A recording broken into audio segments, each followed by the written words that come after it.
Hey guys, welcome back to more Malicious Compliance Reddit stories. In this Ripe video, imagine working harder than anyone else in your department, training your boss to do her own job, and then getting thrown under the bus by her, and then walking away with a paid vacation while she loses everything months later. Let's dive right into the video. And the first one is titled, "Boss gets exactly what he asked for and regrets it until the day he retired," posted on r/MaliciousCompliance. So one of my first jobs out of college, I was an admin in a small department in a large company. One of my job responsibilities was to take notes for our all-hands meetings. Then I would type it up and send it out to everyone. Seems simple, right? Well, my boss was very particular and the biggest micromanager you will ever meet. So there was always something wrong or missing with my notes. There actually wasn't though. The worst thing was there was no way to dispute him and he kept going on about how I needed to be more accurate. My supervisor didn't stick up for me at all. Being tech savvy, I saw a way to cover my rear and suggested that I record the meeting, which I pointed out to him meant I would never make a mistake again. Boss had no choice but to agree, and I never heard a peep about the notes again. Fast forward a few years later, my boss retires and the new boss tells me that I don't have to record the meetings anymore. In fact, he told me that as soon as I suggested recording the meetings, our old boss knew he had gone too far, but literally couldn't admit it. Well, the best part was that I was no longer micromanaged in any other way either. The job went from the worst to the best, just didn't pay well, and also this was more accidental malicious compliance. I still think it belongs here due to the outcome though.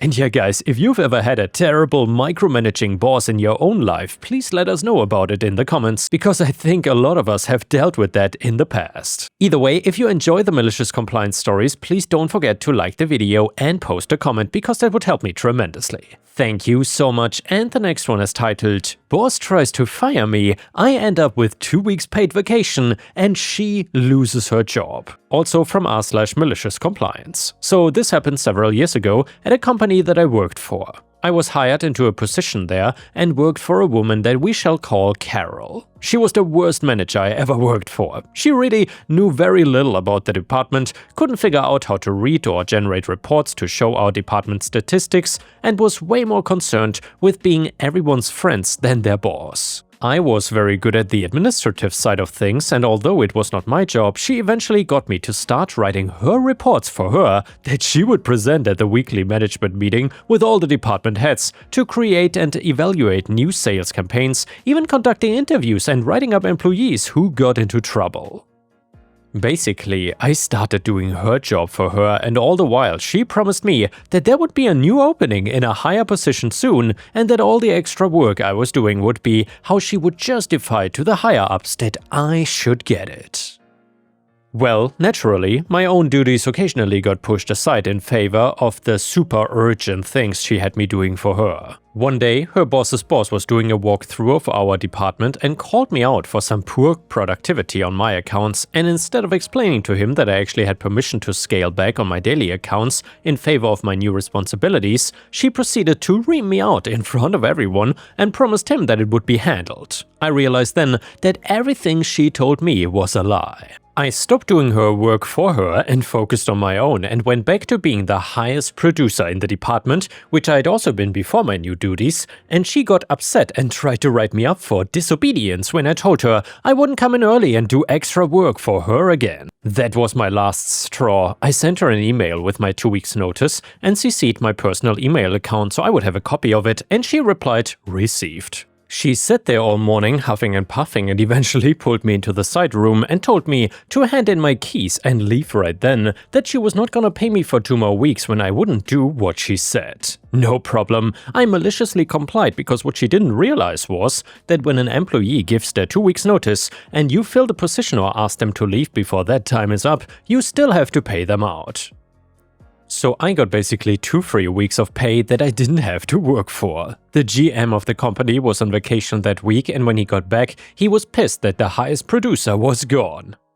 He asked her what happened, and she lied about what had happened and said that I was grossly insubordinate, and that's why I had to leave that day. Well, unfortunately, over the next 6 months, the department went downhill so badly that her job was on the line. She reached out to me to see if I would come back and help her fix it, and I said I would if she apologized, gave me a raise and some other perks. She agreed, but when she went to HR to get the contract written up, the GM blocked it and said they would never rehire someone who was let go for being grossly insubordinate. She couldn't admit the truth, so I did not return. Last I heard, she was fired shortly after. And the next one is titled FAFO regarding performance review. So I work in an international corporation. Our performance is rated yearly on a scale that goes bad, average, good, high, and outstanding. The last two give you a yearly bonus, and there's literally no difference in the amounts you get paid, but an extra minor non-monetary recognition for the last. With my previous boss, I had an agreement. I would do my job and cover for him as a deputy for vacations, simultaneous meetings, etc. And he would do his best, so I got the high performance rating every year.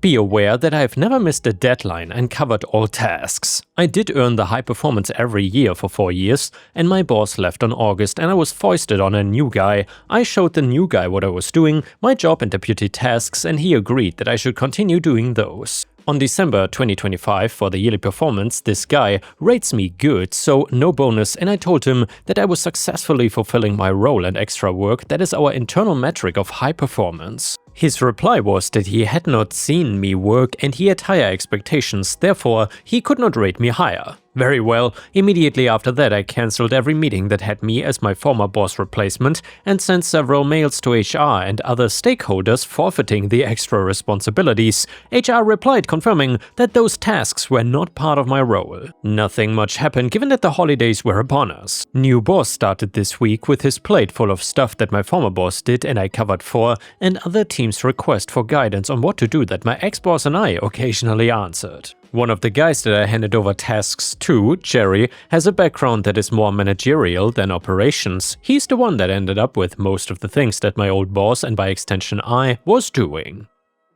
Due to January being a slow month for us and taking days off, nothing much happened until this Wednesday morning. This Wednesday, a regional cup and coming big shot reported a problem with one of the things that our area as a whole handles, and this thing is not in my narrow speciality, but it is one of the things that I would have tackled as my boss deputy. It's a very weird situation as only one singular thing is failing and everything else that involves the same machinery, people, services, IT, etc. works as usual. No modifications whatsoever done during the whole January, so it is really puzzling.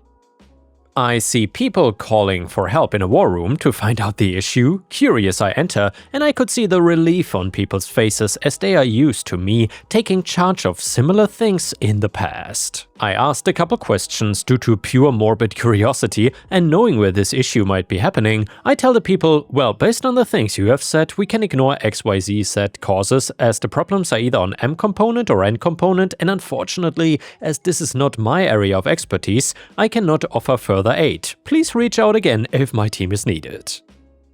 Well, you could see the disappointment in their faces, but totally understandable. So then they summon Jerry once I'm gone and they start troubleshooting. Whole Wednesday passes and no solution, and people going until very late in the night. Thursday starts with the team early working on it, and at some point they call my old boss at Newco and his team as we have some TSA, transition service agreement going on, and eventually my old boss informs me that they did a change in their IT services in December, which they had informed us, and for some reason we only saw the effect on Wednesday. So this involves N component highlighted in the previous paragraph, and of course even though Jerry was informed of this, he couldn't do more as he lacked expertise, but the guys at Newco did something on their side and presto, all fixed. Problem solved, everyone happy, right? Nope, as the reporting guy raised a fuss, saying that everything is topsy-turvy since the split and they need things to work as usual. Be aware that Jerry is not a bad guy, these things are simply not his area of expertise. After the issue, Jerry comes to me asking if I can do this technical stuff again in his place, and I transparently say that since I'm not getting paid for it, I'm not doing anything beyond my scope and I have too much in my plate as it is. So then, the week has ended and the guy that raised the alarm is asking for internal changes, and before anyone asks, he is somewhat important, but not that important that due to his demands, they will give me a manager role, nor they will give me the tasks again. There's a clear delimitation of roles now, and I got that in writing. However, I do expect to see some requests starting next week regarding what old boss did.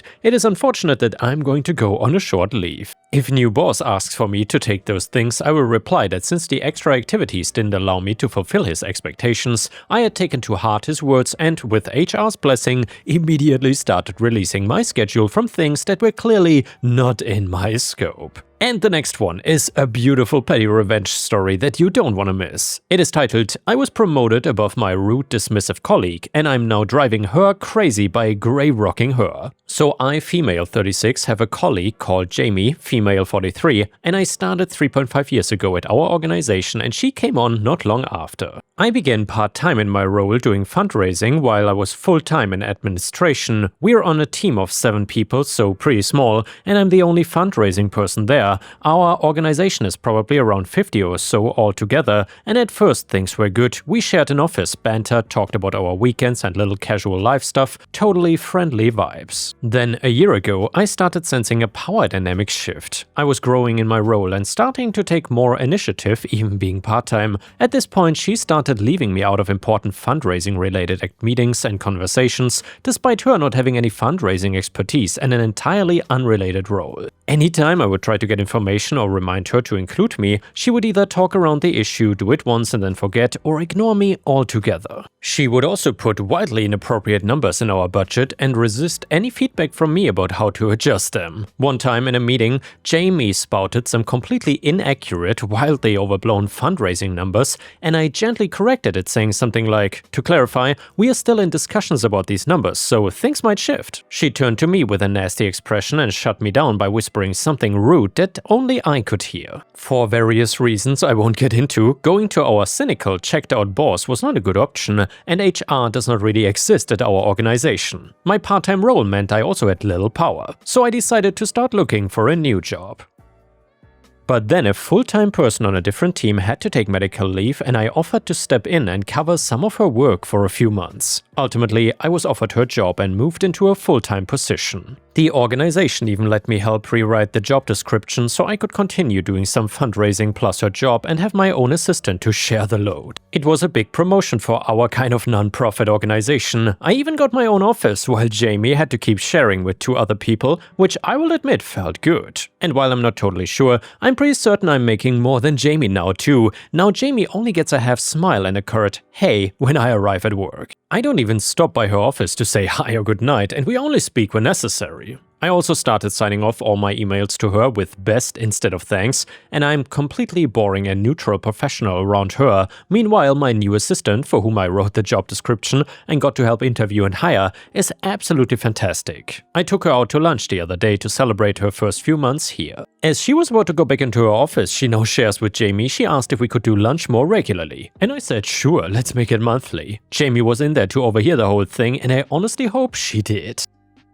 She ain't getting any lunch with me, that's something you gotta earn by being a good colleague, and she's been nothing but dismissive and disrespectful to me. I can tell it is getting to her. She has been overperforming friendliness to me, fishing for me to get chummy again, and sharing news of any tiny donations coming in as if we should be jumping up and down, screaming like children at recess. I'm always extremely calm and cordial to her, and always collaborative in meetings. She continues ignoring any emails where I remind of something or give a directive without a question. I know I'm getting under her skin, and she knows I have more power now. I would never sabotage her, but it feels good knowing that she feels intimidated and unstable. She should. This is what happens when you are an insecure, rude colleague at work. And yeah guys, if you've ever dealt with any nightmare colleagues at work, please let us know in the comments. Because surely, if you work in any office or any place really, there's always that one entitled Karen colleague. No question about that. Either way, the next one is titled, "Look Karen, I made a friend," posted on r/MaliciousCompliance. So a few years ago, I was meeting 2 friends at the county fair. I was running late due to the traffic, and the fair is a pretty big deal around here, so I told them to go ahead without me. When I finally got there,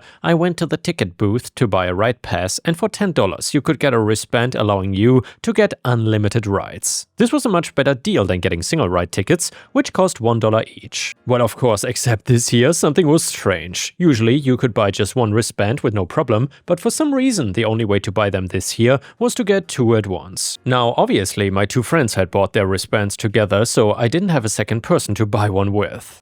I then went up to the ticket taker, who looked a lot like a stereotypical entitled person. You know the ones: the short blonde bob, the oversized sunglasses on top of her forehead, the rolls of fat hanging out of her red vest all of the fair workers were wearing. She looked at me and said in the most annoyed voice, "Can I help you?" Yeah, I wanted to buy a ride pass, but I don't have a second person to buy it with. Could I just have one wristband? What are you telling me, you have no friends?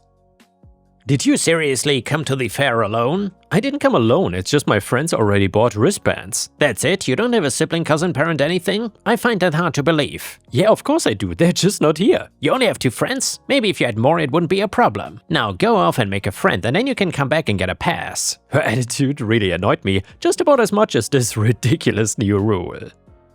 I mean, like, if they could sell you 2 passes, then what was the problem with just selling 1? I get that most people don't go to the fair alone, but what if there was an odd amount of people or something? I really didn't want this annoying ticket taker to have her away, so I did just what she said and decided to make a friend. Standing behind me in the ticket line was a pregnant mom and her daughter, about 8 or 9. I was assuming the mom was not gonna be riding any rides and they seemed to be giving in and just getting single ride tickets. That's when I got an idea. I pulled the little girl aside and asked her if she would like to get a ride pass. She said yes and I got back in line with them. "Did you make a friend yet?" asked the annoyed ticket taker. "I did actually. Me and my new friend here would like to buy a ride pass," I said, smirking. By the way, guys, how damn entitled is this ticket taker? That's like the worst policy for selling something I've ever heard of. Anyway, the ticket stuttered and tried talking back, but there was nothing she could do. The rules stated that the pass had to be bought by 2 people. It never said that they had to be together or even know each other. The mom and me each paid $10 and took our wristbands. The daughter thanked me and we parted ways. I went to go catch up with my friends and we spent the rest of the day at the fair. I went back to the fair the next day, but this time with my twin sisters, where I discovered a new rule. The passes only lasted 1 day, and new ones had to be purchased every day of the fair.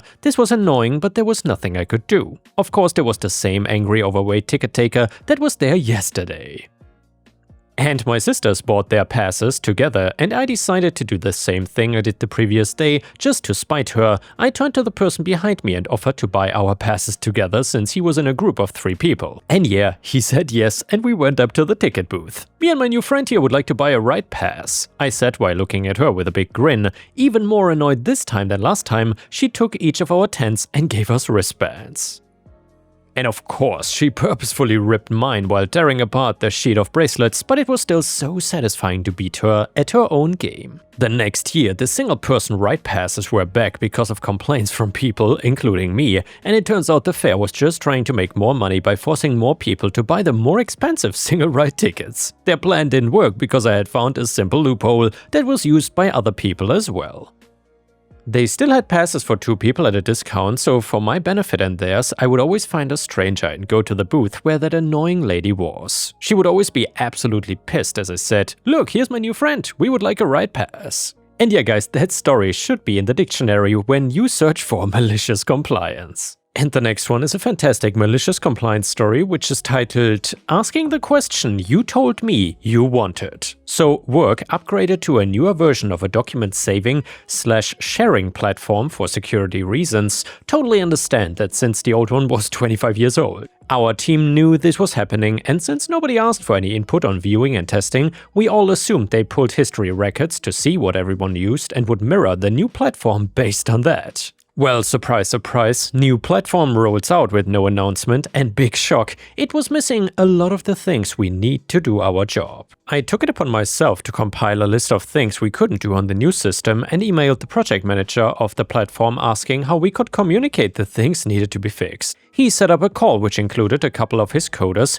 and I invited my superior and a fellow team member to join. PM is not friendly, not being understanding or helpful, and he explains that this was tested before it rolled out, and I said, who tested this? Because our team uses this multiple times a day and we were not contacted at all. It's missing a lot of functions that are basic things. How could all this be overlooked if it was tested? PM got pissed, like you could hear the smoke coming out of his ears pissed. He said that if we saw anything that needed correcting or had questions, to use the Ask Help link and send an email. Then he logged off the Teams call along with his coders. Sub, fellow team member, and I stayed on and decided that we would bring up these things one email at a time. We took the list and questions and problems and divided them between all our team members, who then used the request help link to notify that team of one thing per day times 5 people. So 5 emails a day each with a different issue or question. The response was always that they were going to research and get back to us. So after a week of no response to the research, we added a second email per day of following up asking when they would have an answer to our original issue. Halfway through the second week, my superior gets an email from PM stating that his team is getting a lot of questions and is having difficulty getting through their workload because of them. He had CC'd his boss in on the email. This is where my sub hit reply all. She noted that we tried to give him a list of things where we were seeing on a call weeks ago that included his coders. Instead of taking the listed issues, we were told to use the Ask Help link and send emails on things, which is exactly what we did. PM's boss stepped in and asked for a complete list of things they needed to correct or add, and we never heard from PM again. And yeah guys, thanks for listening. I will see you again tomorrow.